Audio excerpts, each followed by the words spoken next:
सरकार में आने के बाद नियोजित शिक्षकों पर डंडा ही चला दिया है। जबकि राजभोगियों को, सारे मंत्रियों को पेंशन मिल रहा है, लेकिन हम लोगों को पेंशन क्यों नहीं मिल रहा है? हर कर्मचारी जो है एनपीएस से नाखुश है, ओल्ड पेंशन स्कीम का मांग कर रहा है। जो वेतन की कटौती कर रही है वो गैर संवैधानिक है।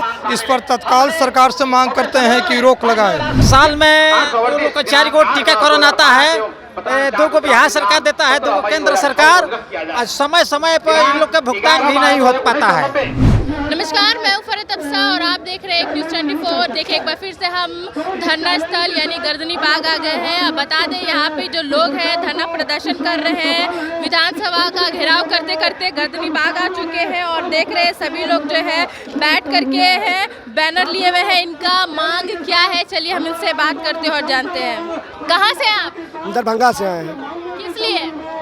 नियोजित शिक्षकों के साथ जो बिहार सरकार दोयम दर्जे का व्यवहार कर रही है, इसी के विरुद्ध हम लोग कल से ही यहाँ पर धरना पर बैठे हुए हैं। क्या मांगे हैं? हम लोगों की मांगे हैं कि गठबंधन की जो सरकार बनी थी वो पहले मैनिफेस्टो में बताई थी कि हमारी जब सरकार आएगी तो हम आपको समान सेवा शर्त लागू करेंगे, हम आपको राज्यकर्मी का दर्जा देंगे और विभिन्न मांगों को लेकर के बड़ी सहजता के साथ 1 नंबर पे हमारा मांग रखा था।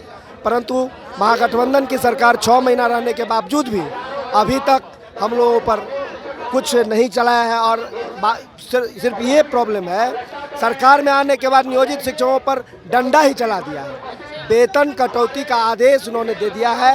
वैसे सरकार दी है। हाँ, सरकार दी है। वैसे निर्दोष शिक्षक जिन्होंने NOS से प्रशिक्षण किया, उनके वेतन से 8,000 से 10,000 की वेतन कटौती का आदेश दे दिया है। हालांकि वैसे कल प्राथमिक शिक्षा निदेशक ने हम लोगों से बात की थी, परंतु अभी तक चिट्ठी उन्होंने नहीं निकाला है। चिट्ठी जब तक नहीं निकालती है तब तक हम लोग धरना पर बैठे रहे है कि पुरानी पेंशन को लागू करना है, नया पेंशन जो है उसको समाप्त करना है। वो जो शोषण है राज्यकर्मी का, जो जीवन भर सरकार की सेवा करते हैं, बुढ़ापे में वो लाचार और बेबस हो जाएं और उनका भी पैसा जो रखा हुआ है एनपीएस में जो रखा हुआ है वो गलत तरीके से रखा हुआ है, जिससे कि उनको सही रूप से उनको पैसा प्राप्त बाद में नहीं होता है और वो नाजायज रूप से उनका हक को छीन रही है सरकार। जबकि राजभोगियों को, सारे मंत्रियों को पेंशन मिल रहा है, लेकिन हम लोगों को पेंशन क्यों नहीं मिल रहा है? जितने भी 2005 के बाद से जितने नियुक्ति हुई है सब में न्यू पेंशन लागू किया है, जो कि हमारे हक के विरुद्ध है। हम इसके खिलाफ आंदोलन कर रहे हैं कि हमको पुरानी पेंशन दी जाए। चूँकि ये शिक्षक संघ का आंदोलन था, न्यू पेंशन स्कीम के अगेंस्ट में ये संघर्ष जारी है। ओल्ड पेंशन स्कीम लागू करने के लिए ये मांग रखी गई है। हमारा रेलवे जो है, हमारे यहाँ भी ओल्ड पेंशन स्कीम को हटा करके न्यू पेंशन स्कीम लागू किया गया है। चूँकि पेंशन जो लागू किया स्कीम, उससे आप लोग खुश नहीं हैं? नहीं, न्यू पेंशन स्कीम से हम लोग बिल्कुल खुश नहीं है। क्या है उसमें? उसमें यह है कि 2004 के बाद ओल्ड पेंशन स्कीम ख़त्म करके न्यू पेंशन स्कीम लागू किया गया।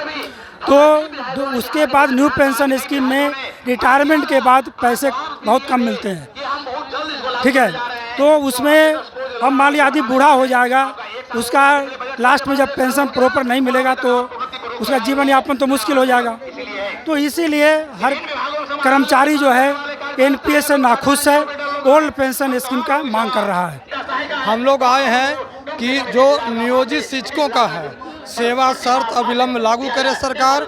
NIOS से जो शिक्षकों पर जो दमनात्मक कार्रवाई कर रही है, जो वेतन की कटौती कर रही है, वो गैर संवैधानिक है। इस पर तत्काल सरकार से मांग करते हैं कि रोक लगाए। हम लोग को भी नेताओं की जैसा, नेताओं को जो ओल्ड पेंशन जो लागू है, लेकिन हम लोग को क्या है कि ठगा हुआ न्यू पेंशन लागू किया है। इसलिए हमारी संघ मांग करना है यही सरकार से कि न्यू पेंशन नीति को वापस ले और ओल्ड पेंशन है हम लोग को लाए। हम लोग को भी नियमितीकरण जैसा सारे सुविधाओं का प्रदान करे सरकार। हम लोग का वेतन जो है नियमित शिक्षकों की भांति दे। इन तमाम 11 सूत्री मांगों के पूर्ति करने के लिए हम लोग यहाँ पटना में आज पधारे हुए हैं।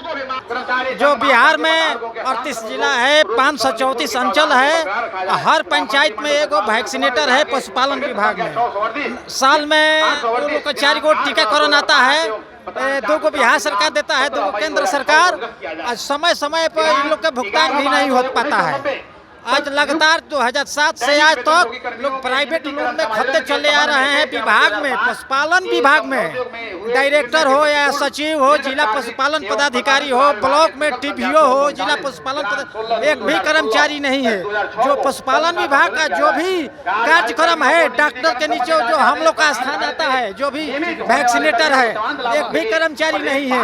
मैंने पूरा हिंदुस्तान लेवल पर आप मान के चलिए कि जो कृषि है, एग्रीकल्चर, पशुपालन जो है, क्या मांग है? मुख्य मांग है कि पशुपालन विभाग में जितना टीकाकर्मी है इनको समायोजन किया जाए और समय समय पर वेतन भुगतान किया जाए। हम मौसमी कर्मचारी संघर्ष समिति सिंचाई विभाग से विलोम करते हैं। हम लोग 15-20 साल से लगातार कार्य कर रहे हैं सरकार के, और हम लोग की यही मांग है कि 7 महीना 8 महीना काम करते हैं और हम लोग के बाल बच्चा के परवरिश ठीक से नहीं हो पाती है। इसलिए सरकार से यहाँ पे उपस्थित होकर के मांग करना चाहते हैं कि कम से कम हम लोग के 12 महीना काम दिया जाए, और 12 महीना जो जैसा कि वादा किए थे कि हमने सबको 12 महीना काम देंगे, रोजगार देंगे, तो बस यही हम लोग यहाँ पे उपस्थित हुए कि सरकार हम लोग के 12 महीना काम दें और 12 महीना पेमेंट करे। जिनका वेतन है उनको टाइम पे दिया जाए, और शादी करे जो ओल्ड पेंशन है फिर से लागू कर दिया जाए। जो नया पेंशन है उनसे इन लोगों का कोई फायदा नहीं हो रहा, काफ़ी कम राशि मिल रहा है, जिसको लेकर के इतनी महंगाई हो गई है और रसोई नहीं चल पा रही है। ऐसे तमाम खबरों के लिए बने रहे हमारे चैनल एक न्यूज़ 24 के साथ। मैं हूँ फरहत अफसा, पटना।